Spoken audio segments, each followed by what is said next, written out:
ini kita akan membahas sebuah soal dari kontes terbuka Olimpiade Matematika. Lebih tepatnya 3 buah soal ya, di edisi November tahun 2023 bagian A. Kita mulai dengan pembahasan soal nomor 1. Tentukan banyaknya bilangan 3 digit yang merupakan bilangan kuadrat sempurna, serta jumlah digit-digitnya kurang dari 10. Karena di sini yang diminta adalah bilangan kuadrat sempurna 3 digit, maka katakanlah x kuadrat ya bilangan tersebut. Maka x kuadrat akan lebih dari atau sama dengan 10 kuadrat, kemudian kurang dari atau sama dengan 31 kuadrat.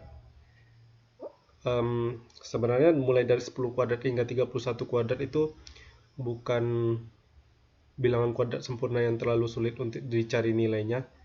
Jadi mungkin di sini bisa dicoba satu-satu.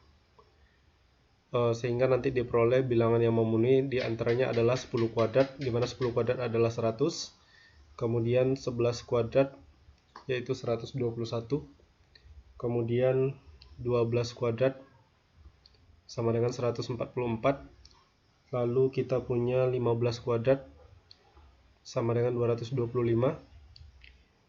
Bilangan berikutnya adalah 18 kuadrat, yang mana 18 kuadrat adalah 324, kemudian 20 kuadrat sama dengan 400, lalu 21 kuadrat sama dengan 441, dan terakhir kita punya 30 kuadrat sama dengan 900.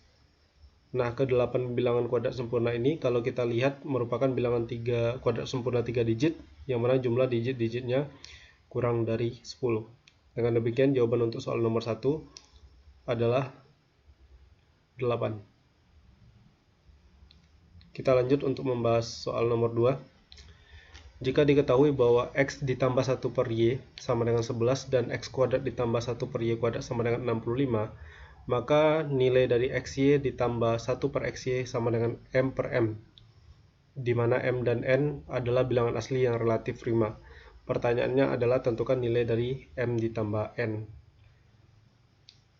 Kita punya x ditambah 1 per y sama dengan 11. Kemudian baik ruas kiri maupun ruas kanan kita bisa kuadratkan. Sehingga ruas kiri kita punya x kuadrat ditambah 1 per y kuadrat ditambah 2x per y sama dengan 121. Ingat bahwa x kuadrat ditambah 1 per y kuadrat tak lain adalah 65. Dengan demikian kita punya nilai dari 2x per y sama dengan 121 dikurangi 65 atau sama dengan 56 ya.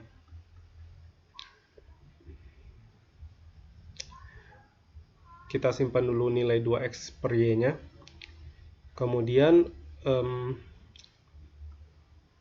x dikurang 1 per y, kalau kita kuadratkan, nilainya tak lain adalah sama dengan x kuadrat ditambah 1 per y kuadrat, kemudian dikurang 2x per y.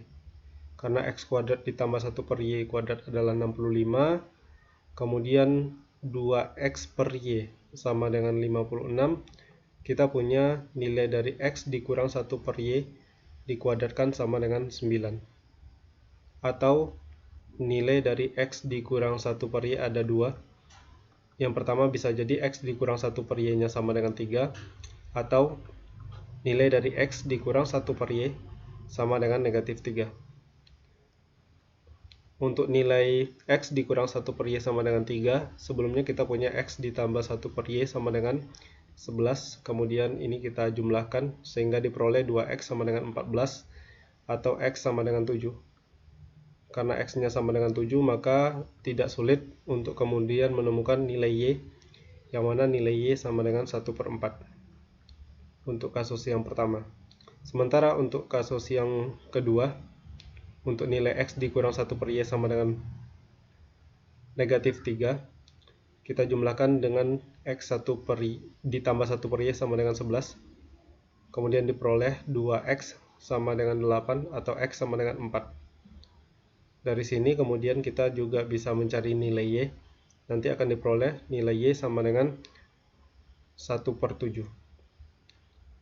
Kembali kita ke kasus 1. Karena yang ditanya adalah nilai dari XY ditambah 1 per XY, maka untuk kasus yang pertama, nilai dari XY ditambah 1 per XY-nya akan sama dengan 7 per 4 ditambah 4 per 7. Untuk kasus yang kedua, nilai XY ditambah 1 per XY-nya akan sama dengan 4 per 7 ditambah 7 per 4. Kalau kita lihat baik kasus pertama ataupun kasus kedua, nilai XY ditambah 1 per XY-nya sama, yaitu nilai XY ditambah 1 per XY akan sama dengan 49 ditambah 16, yaitu 65 per 28. Karena 65 dan 28 itu sudah saling relatif prima, dan ini dapat kita nyatakan dalam bentuk M per N, sementara yang ditanya adalah nilai dari M tambah N, maka jawaban untuk soal nomor 2, nilai dari M ditambah N sama dengan 93.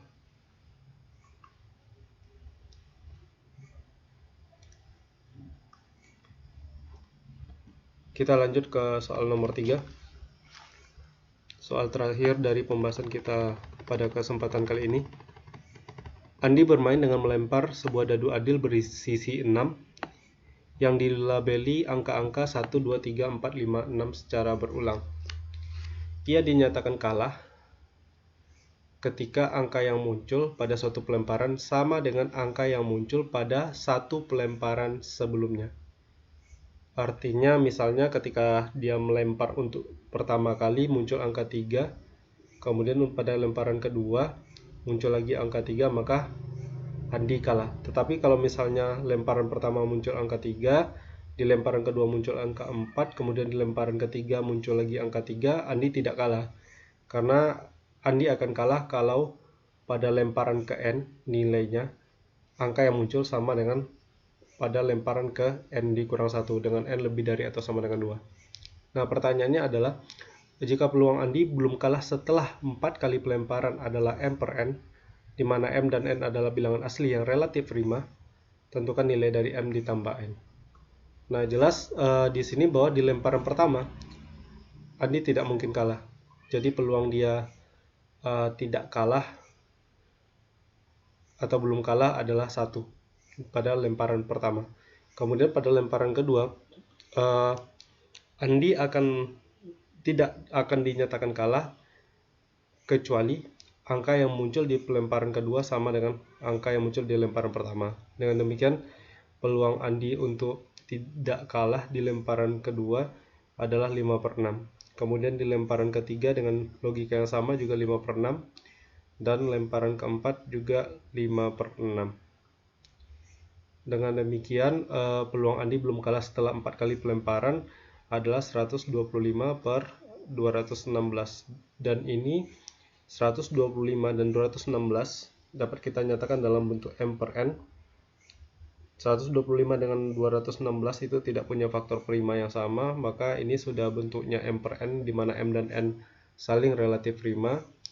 Karena yang ditanya nilai dari M tambah N, maka dengan demikian nilai dari M ditambah N sama dengan 341. Sekian pembahasan soal kali ini. Terima kasih. Sampai jumpa di pembahasan soal berikutnya.